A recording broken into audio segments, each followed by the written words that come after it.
Today I have a quick tutorial for you on a breakdown of one of my favorite move variations of all time, and it's actually a V-step variation. So when we think of our standard V-step, we start in this pigeon position. I'll break this down a little further in a minute. We're coming out onto the heel on the outer leg, back to pigeon, out on the heel, back to pigeon. One of my favorite variations, and you can do this with a standing version or a jumping version, is to do a toe rather than a heel. And it's gonna look like this. Bum, bum, bum, bum. Ha, ha, ha, ha. All right, let's jump into it, explaining from the back. So we're gonna start in our pigeon position here, and I'm gonna show you a more lower impact variation to do this first, where you're not actually having to hop. I highly recommend learning the traditional V-step first before diving into this. Otherwise, you might be like, I don't know what to do. There's other tutorials on my channel and of course in all of my programs to help you with that. So starting in your regular pigeon position, the knees, the toes, and the hips are all gonna be turned in to face each other. There's a slight bend in the knees. Notice that my legs are close together, okay? I'm not all the way out here in my pigeon. I'm under my center of gravity.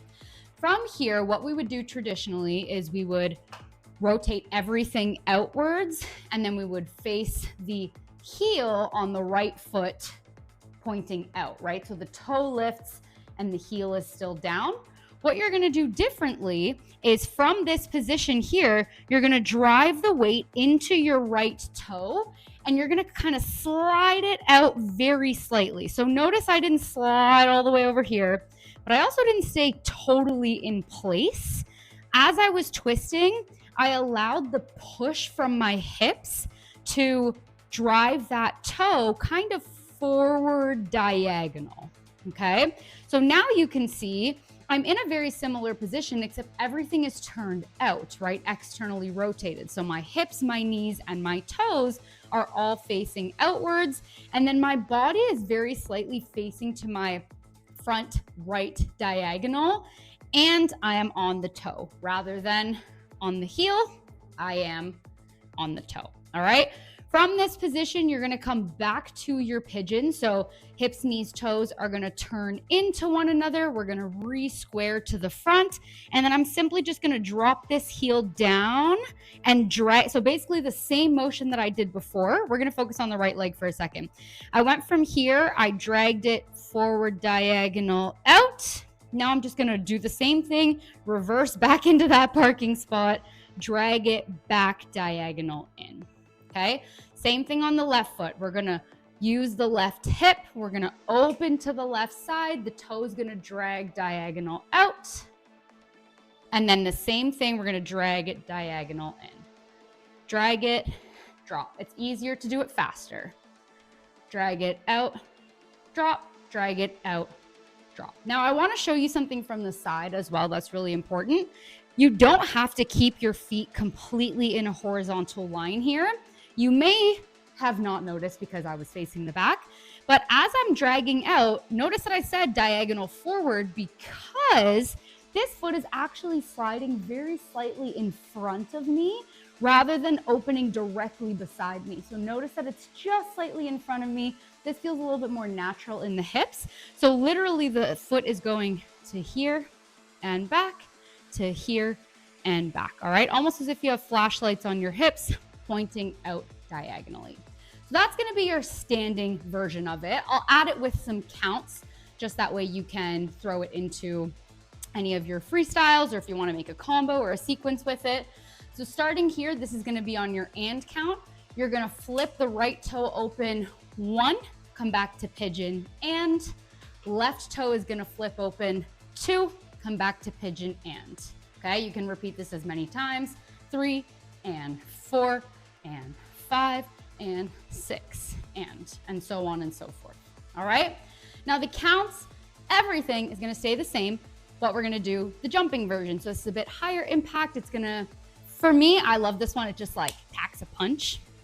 So what you're gonna do, same thing. Instead of hopping into your V position, and I like to call this an offset V, right? So notice that I was talking about the offset toe before. we're gonna actually do the same thing and jump into this offset position where it's not perfectly beside us, but instead of sliding our foot there now, or just kind of like twisting it, we're actually going to hop into place. So now everything stays exactly the same as before. The only difference is that we're hopping, basically. So from here, you're gonna stay really nice and bent into your pigeon position. When you hop into your elevated toe position or your V variation, you are going to still keep the knees bent. So don't be popping up here, right? It's gonna feel really awkward. We wanna stay nice and low. The lower we are, the more rotation we're gonna get in the hips, popping it open, okay?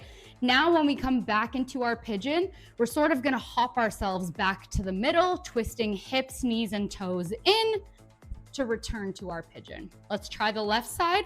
We're gonna hop and open the hips, pushing the left hip out, and the toe is going to place in an offset V, hopping back in, okay?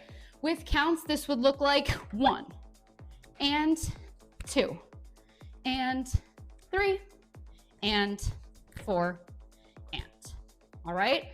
Now, last thing I'm gonna give you, because I love you, I'm gonna give you a fun variation that I like to use when I am adding this to my regular V-step. I'm gonna use the more like jumpy, poppy version of it, the jumping V-step, just because I think it packs a punch. I love to alternate between these. So I'm gonna give you a few ideas of how you can do that. So if you're doing your jumping V-step here, you can always at any point change it to the toe, right? Heel, heel, toe, toe. So the motion stays exactly the same. How we're placing the foot down, the position of the foot is what changes. You can also play around with doubles. So going to the same side twice before switching to the other side. So this is my right side. It's probably backwards to you now that I've turned around, but doesn't matter, it's my right side. I can go toe and then go back to that side, toe and then I could swap. Toe, toe, toe, toe. Making sure every time, even if you're doing doubles, you return back to a clean pigeon so you get a full rotation coming back out and then back in. But I hope that gave you a little bit of creativity and ideas of how you can change up your V-step. This is great whether you're a total beginner, whether you're someone who needs low impact, as I showed you that variation, or whether you're someone who knows the V-step very well and you just want to change it up. This is perfect for you. If you want to learn more variations like this, more technique-driven bits of shuffle dance information, this is everything that I teach inside of my Footwork Blueprint Fundamentals course. You are going to master the fundamentals and foundations that are going to help you have more control, more technique, more power, more flow in shuffle dance, especially in your foundations like a V-step. But it is also going to give you 60 days inside of our private community. So you get a full course that comes with lifetime access, but then you get 60 days inside the community. We can talk about different variations, ways that you can play around with your V-step or other cutting shapes and shuffle dance movements to make them your own and make them unique. I'm going to drop a little bit more information about this in the caption, but make sure you subscribe to Shuffle Shred. That way I can show you week after week how to be a more powerful, confident, and unique shuffle dancer. I'll see you in the next video.